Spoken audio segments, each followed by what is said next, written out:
Nadja Užaj-Pregelc je magistrirala iz religiologije in etike na Teološki fakulteti v Ljubljani.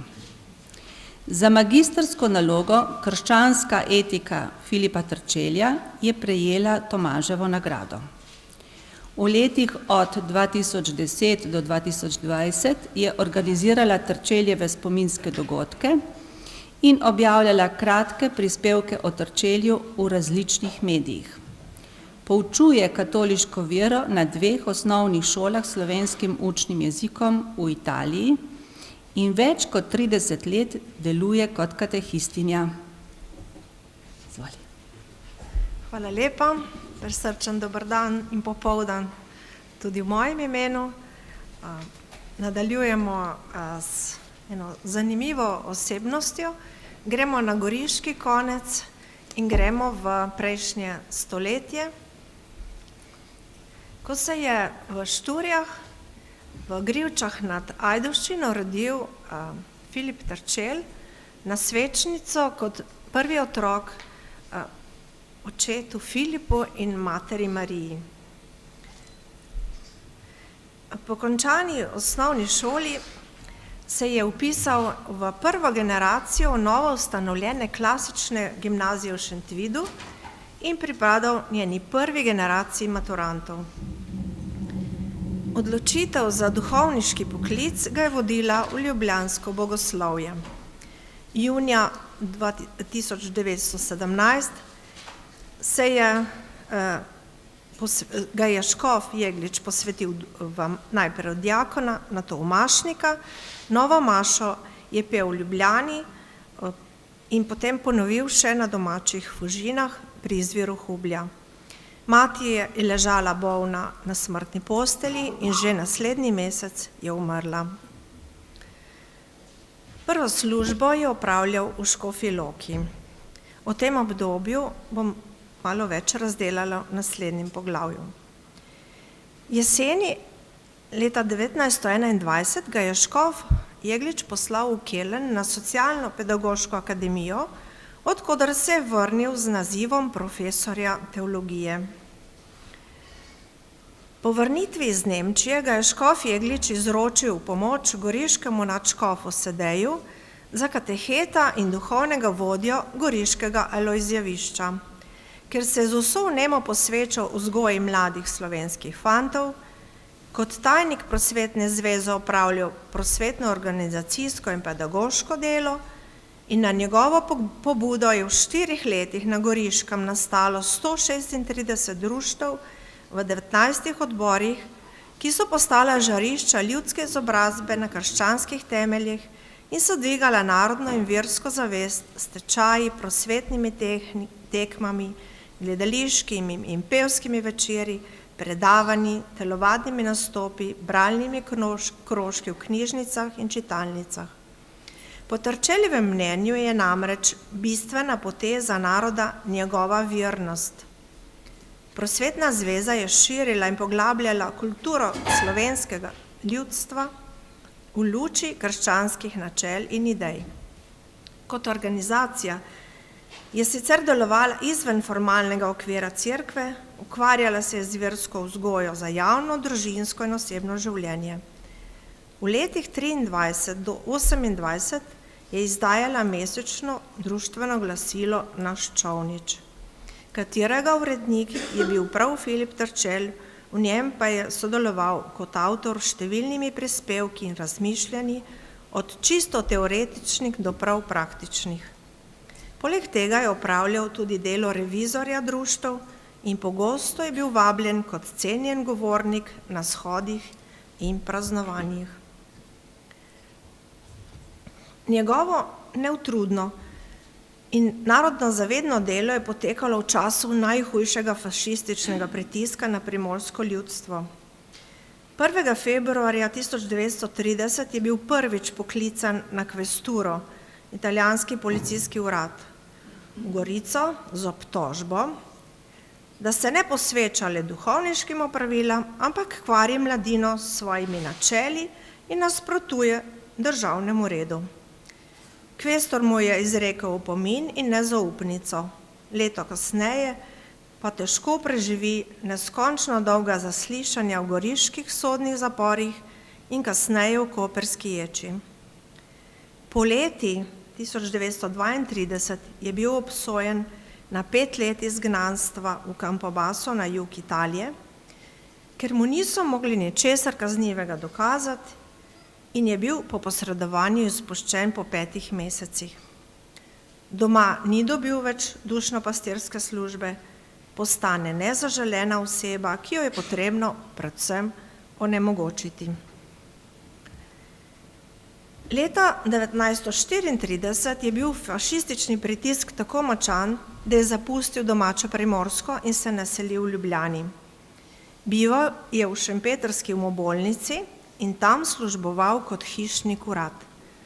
Nadaljeval je svoje pedagoško delo na drugi državni, danes poljanski gimnaziji. V Ljubljani je bil 2-krat zaprt, najprej za 3 mesece v času italijanske okupacije, potem pa še ob partizanski osvoboditvi poleti 1945 pod boleče krivično obtožbo nove ljudske oblasti, da je sodeloval z okupatorjem. Slednja obtožba ga je boleče prizadela, fizično in psihično strla. Oporo za osnovno preživetje je našel v sobratu duhovniku Francu Krašni, ki je služboval na župnijah Davča in Sorica. Franc Krašna je Terčelja povabil k sebi, da bi mu v prazničnih decembrskih dneh leta 1945 pomagal pri slovesnostih. Ravno v tem času pa so revolucionarne ljudske oblasti iz teh krajev izselile in izropale družine kmetov z nemškimi priimki. Zanje sta duhovnika obljubila posredovanje pri oblasteh, zato sta se odpravila v Ljubljano. V gozdu pod Sorico sta ju na poti prestregla aktivista, obmejna miličnika, ju predala pripadnikom Aknoja, ki sta ujeta duhovnika zasliševala v Štulčevi grapi zahrbtno umorili in pokopali. Kasneje so domačini našli njuni trupli, ter ju še vedno v strogi tajnosti in strahu pred oblastjo prenesli na Davško pokopališče. Na Davčo in njene prebivalce je legel molk. Ustrahovani domačini več desetletij niso spregovorili. Njegova mučeniška smrt je kot seme padla v krvavo slovensko zemljo, da lahko danes v miru živimo, v svobodi žanjemo bogate sadove njegove žrtve. Preidimo k glavnemu delu naše današnje teme, o vzgojnih poudarkih v njegovi etiki. Kot kaplan v Škofji Loki se je najprej spopadel z revščino in neprimernimi pogoji v ubožnici in tako prevzel organizirano skrb za uboge. Na pobudo škofa Jegliča je napisal razpravo, kako vzgajate mladino v povojnih razmerah. Uvedel je zaposlovalne tečaje, da bi otroke odvrnili od brezdelja in slabe družbe. Na tedenskih srečanjih so obravnavali zanimivosti iz narave in medsebojnih odnosov, se družili ob petju in pripovedovanju zgodb, se igrali in telovadili. V elaboratu je Terčelj zapisal, da so Slomškove pesmi pravi vzgojni biseri, vendar premalo znane. Posebno pozornost je namenil učencem, ki so zaključevali šolanje, da bi bilo slovo zanje praznik in željo, da bi ostali verni in pošteni. Škof Jeglič je Terčeljev prispevek v celoti objavil v ljubljanskem škofijskem listu leta 1918 s pohvalo, da dobro in živahno razpravlja tudi o pripomočkih za mladino, ki se mu zde dalekosežni in zelo pomenljivi. Zato mu je omogočil šolanje na socialno-pedagoški fakulteti v Kölnu. Po prihodu v Nemčijo se je nastanil v Kolpingovi hiši, v ustanovi Zveze nemških rokodelskih društev. V pismu iz Vestfalije odkriva bistvo njegovega kasnejšega delovanja. Skrb za izobrazbo ljudi, za zvestobo Bogu in narodu, za medsebojno pomoč ter dvig kulturne ravni, za zdrav duh v zdravem telesu. V letu študija je ustanovil osnovno šolo za otroke slovenskih rudarjev in obiskoval Kolpingove tečaje, namenjene bodočim voditeljem kulturno-prosvetnih društev. Po vrnitvi iz Nemčije je nastopilo 12-letno obdobje delovanja v goriški nadškofiji. Prav tisto leto je Mussolini prevzel oblast in z njim je nastopil fašizem. Na Goriškem so mnoge duhovnike pregnali, ker niso bili italijanski državljani.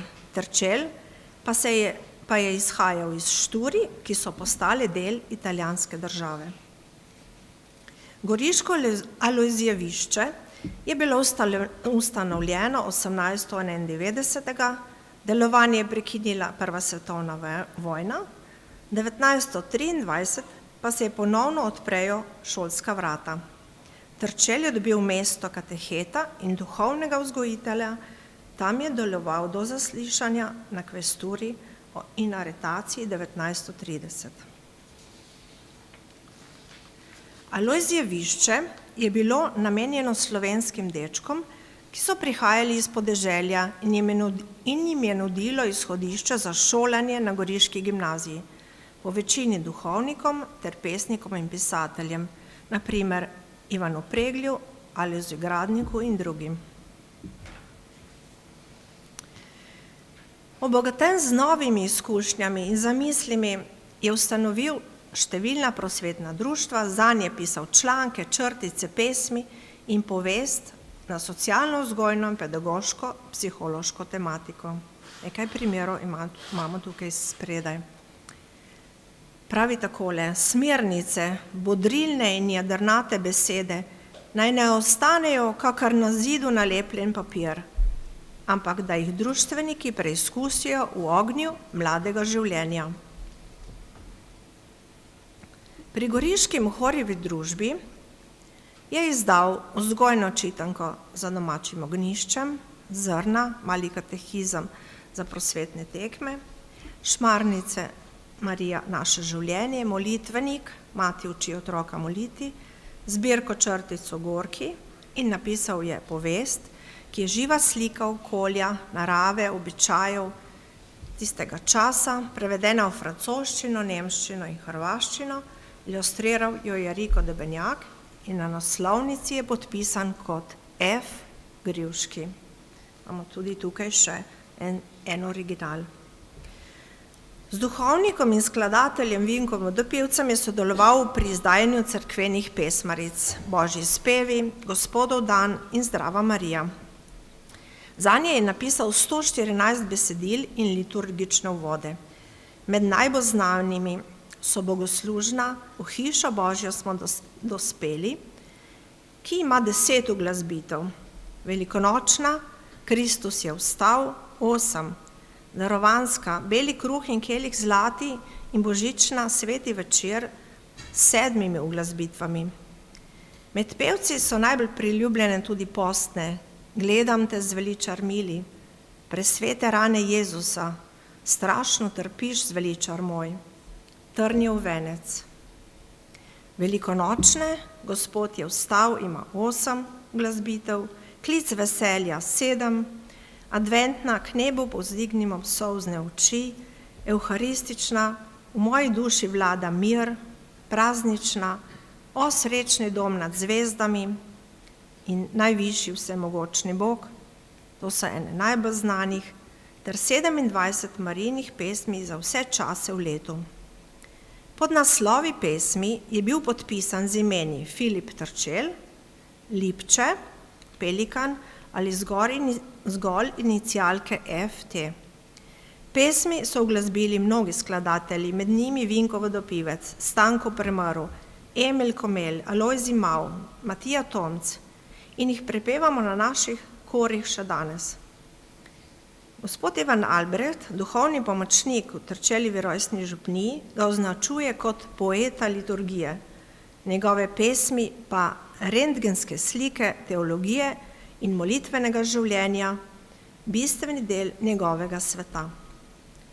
Besedila pesmi so slikovita, globoko občutena in oblikovno dovršena, kar navdihuje skladatelje tudi danes, na primer Andreja Makorja in Katarino Vidmar.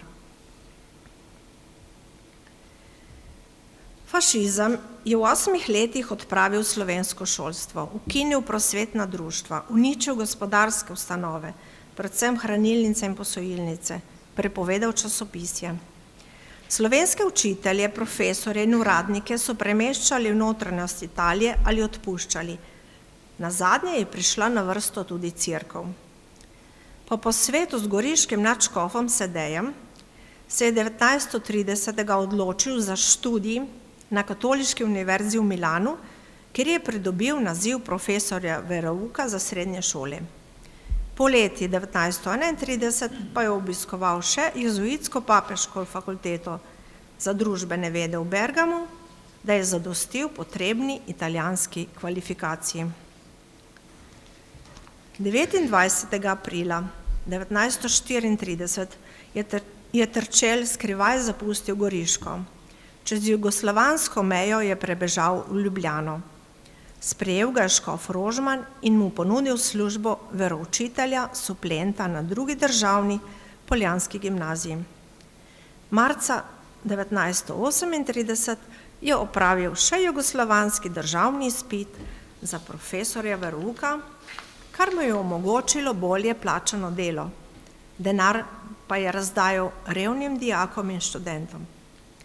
Nekdanja dijakina Gabriela Eržen Beličič je v svojih spominih zapisala, da je bil Terčelj duhovnik s posebno karizmo, ki je znal z dijaki govoriti zelo naravno in sproščeno. Na letovanjih in izletih se je z njimi zadržal v dolgih pogovorih, ob poglabljanju raznih vprašanj, v molitvi in adoraciji, ob petju in poslušanju gostujočih predavateljev. Dramski igralec Jurij Sovček pa je 2019. v intervjuju o njegovi 90-letnici poudaril, da je ravno zaradi Terčelja ohranil vero in postal igralec. Saj je Terčelj zanje napisal kratke dramske tekste, ki so jih dijaki uprizarjali na šolskih prireditvah in izdajali v šolskem glasilu Naša zvezda. Pred nami je nepregledna prosojnica, ki skuša predstaviti Terčeljevo ustvarjalnost.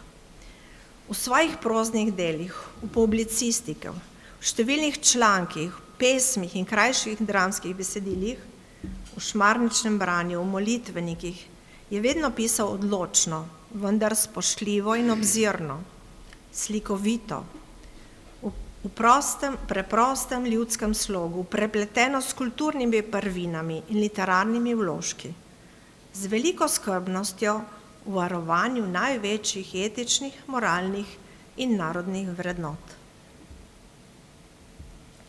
Med najpomembnejša dela gotovo sodi vzgojna čitanka Za domačim ognjiščem.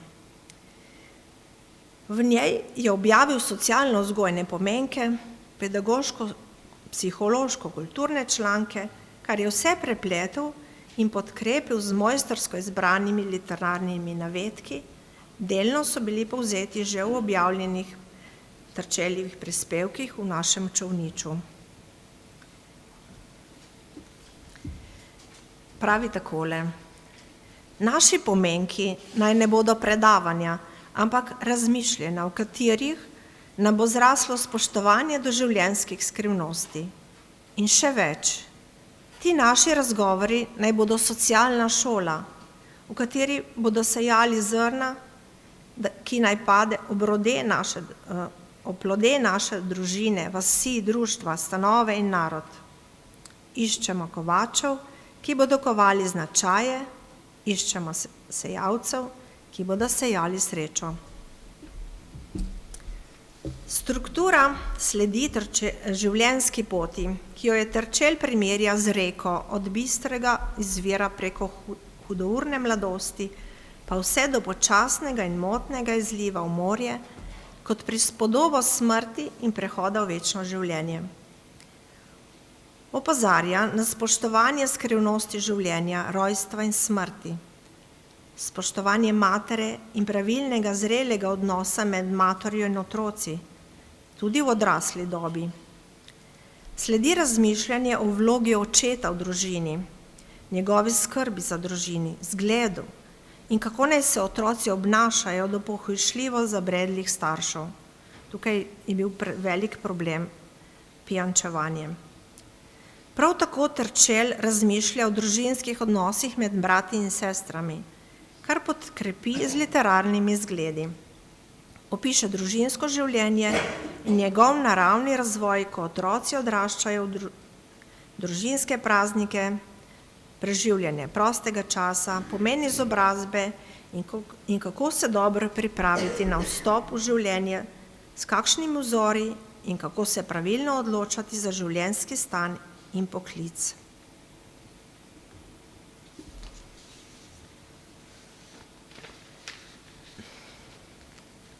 Končno opozori tudi na nevarnost materializma in instrumentalizma. Ko ljudje ne znajo najti pravega odnosa do sicer potrebnih materialnih dobrin in izkoriščajo ljudi za sredstvo, kot sredstvo za dosego svojega cilja. Zato Terčelj poudari pravi zgled, da bi sledili resnici, dobroti in lepoti po vzorih in idealih, ki si jih človek postavi že v mladosti in jim sledi skozi življenje. Kot vzor predlaga Kristusa, sicer človek sam v sebi ne najde dovolj moči, da bi pridobil resnično notranje bogastvo, ki edino prinaša resnično srečo in prinaša upanje tudi za slovenski rod.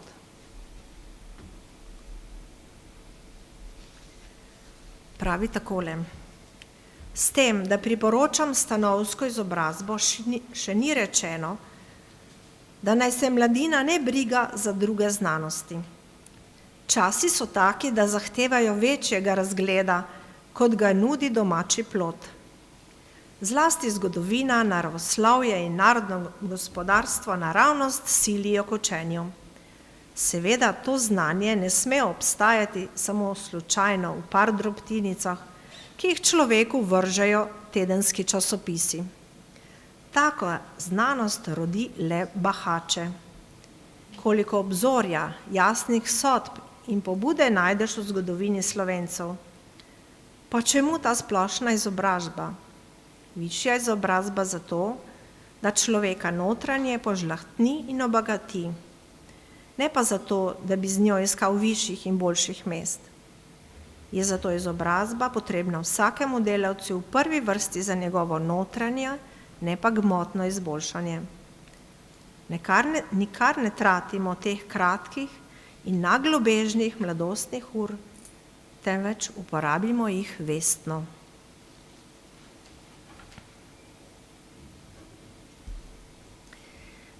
Tudi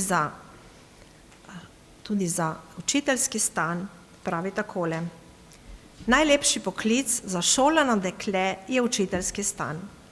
Mirno lahko rečemo, da so vzgojile narodu največ značajnih mož in dobrih mater, za katere smo lahko ponosni v najtežjih okoliščinah. Seveda je poleg sredstev za šolanje potrebna učiteljicam zlasti velika vztrajnost, samoodpoved in trdno zdravje. Isto tako upravičeno pa lahko trdimo, da so učiteljice, ki so prevzele svojo službo le zaradi denarja ali zato, ker ne vedo kam, neizmerna nesreča za otroke, starše in narod.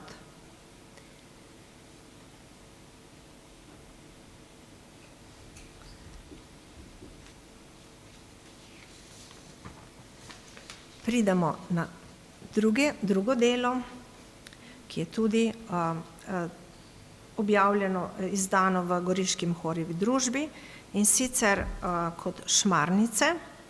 V njej pa v uvodu napiše takole: Šmarnice, ki jih je nabral nemeški materi v čast in dobri zemski materi v spomin, Filip Terčelj. Šmarnice sledijo enotni zasnovi, ki pričenja z uvodnim razmišljanjem, kako podkrepljeno s konkretnim zgledom iz vsakdanjega življenja, po zaključni misli pa sledi molitev. Obravnavana tematika iz marijanske perspektive osvetljuje celotno pot človeškega življenja, od krstnega dne preko prvih korakov, mladostnih razpoti in varljivih luči sveta, ter poteptanega cvetja ob Satonovih pesmih, kletvin.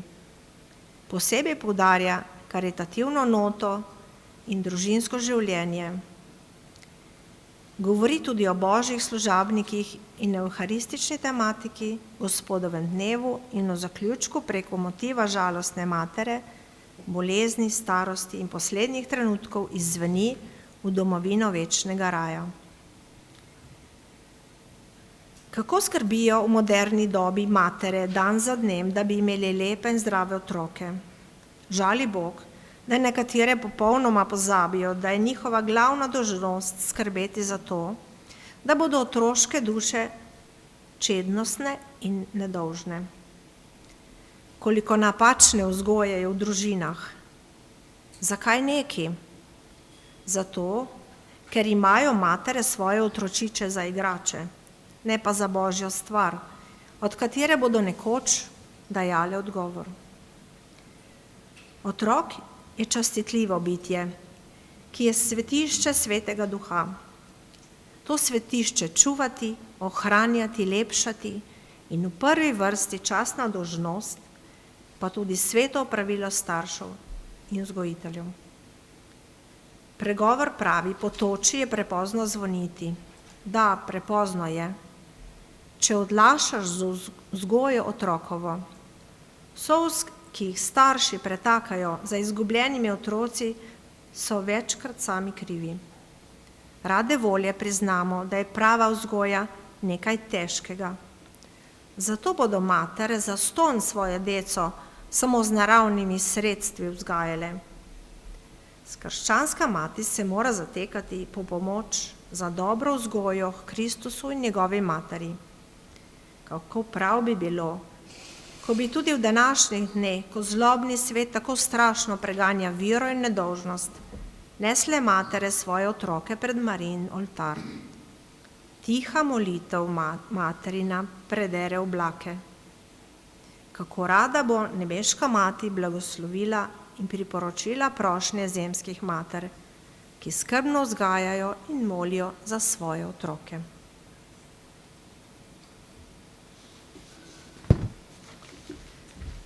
Tretji med zelo pomembnimi vzgojnimi, pedagoškimi deli je gotovo molitvenik Mati uči otroka moliti.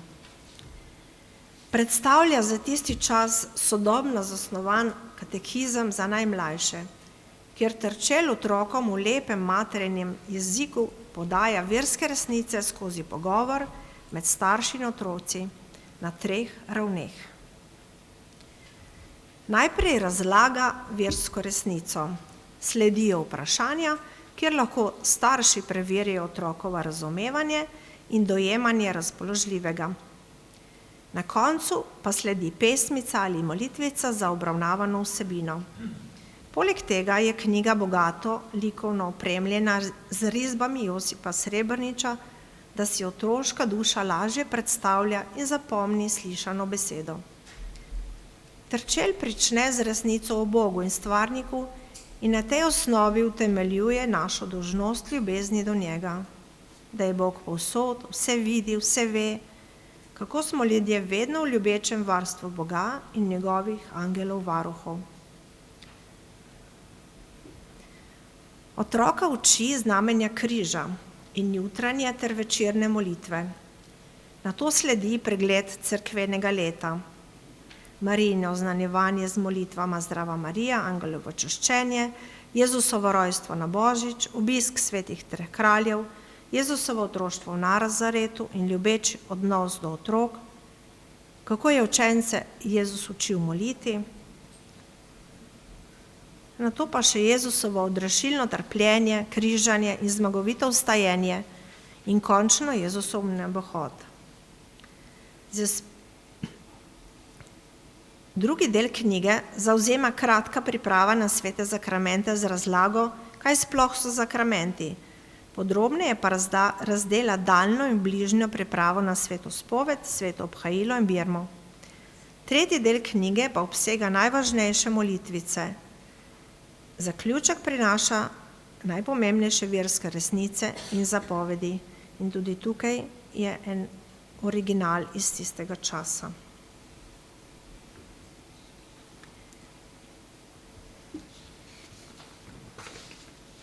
Med versko-vzgojnimi članki, ki jih je največ objavljal v naših čolničih, so predstavljeni imensko teh 6, ampak v slednjem, Jasna pot, primerja življenjsko pot človeka s potjo železa, ki je kot ruda skrit v zemlji. Otrok v materinem naročju pa stopi v prvo topilnico, šolo, in se oblikuje v ognju discipline in načel. Druga topilnica je družba, ki ga oblikuje kot kovač železo, s kladivom discipline in kleščami premagovanja. Družino primerja hiši s temelji vere, zidovi očetove pokončnosti in streho materinega varstva. In če preberemo še nekaj iz njegovega originala, torej šola razvija otroku duševne zmožnosti in ko učenec dopolni 14. leto, njegov pouk in vzgoja večinoma že končana. V ognju discipline in načel si otrok postavi smernice za nadaljnjo pot. Kakršna družba, tak bo človek. Če v družbi žari močan, neugasljiv ogenj ljubezni Božje in katoliških nazorov, z drugo besedo, ako človek pride v dobro katoliško društvo, se mu življenje prepoji s temi idejami in raztopi one zmesi, ki so kvarne značaju. In ponovim še enkrat, s kladivom discipline in kleščami premagovanja mora potrpežljivo obdelati značaj članov in članic. Tako vzgojen in utrjen človek je šele uporaben za življenje. V socialno-vzgojnih člankih, danes vam predstavljam 3, primerja vzgojno delo staršev z delom vrtnarja, kjer je otrok popolnoma prepuščen starševski skrbi in ljubezni. Pri tem je nujno skladno vzgojno delo obeh staršev in drugih vzgojnih ustanov. Prav tako je nujna uravnoteženost med razumom in ljubeznijo, kar naj osvetljuje vera, da ne pride do vzgojnih napak in zgrešenih vzgojnih ciljev, če starši ne vzgajajo z veseljem. Vzgojo primerja s potovanjem, kjer je treba postaviti cilj in otroka pripraviti na samostojno pot. In tako, kot smo prej slišali veliko o metaforah, tudi on pravi, vzgoja je slična potovanju. Vsak vzgojitelj si mora predvsem dati jasen odgovor na vprašanje, kaj pravzaprav nameravam doseči z vzgojo. Ta cilj leži v bodočnosti. Večkrat je meglen in negotov. Vsak vzgojitelj ve, da ima otrok nalogo potovati enkrat samostojno skozi življenje. Bo ta pot združena s trpljenjem, zatajevanjem in presenečenjem. Le oni, ki je kaj vreden, bo srečno dovršil to pot. In še ena misel. Zastonj pričakujemo te odločnosti in poguma od otrok, ki so že v mladosti razvajeni in obkuženi. Zlasti moderna vzgoja je neredkokrat velika cokla pri tem energičnem delu. Korajže in zaupanja je treba dati otrokom. Nič za to, če jih sreča na poti trpljenje. Železo se preizkusi v ognju in življenje v trpljenju. Cilj vzgoje bodi utrditi otrokovo voljo, da se ne bo pognila pod bremenom življenja. V vzgoji otrok zopet primerja z naravo, ki pomladi prične in se brsti, ko že pri majhnem otroku prične brstenje duše, ki vpija vase zglede iz svojega okolja. Opozarja na napačno razlikovanje vzgoje dečkov in deklic, kar je treba oboje navaditi premagovanja na poti do ponosnih in samozavestnih ljudi. Prav tako svari tudi nad naglico življenja, ki za sabo briše blede spomine pri mnogih slik. Pri vzgoji omenja igrače, ki imajo pomembno vzgojne motive, sicer se otroci ob njih dolgočasijo, če nimajo z njimi živega ustvarjalnega stika. In pravi, je treba začeti z vzgojo otrokovo že takoj.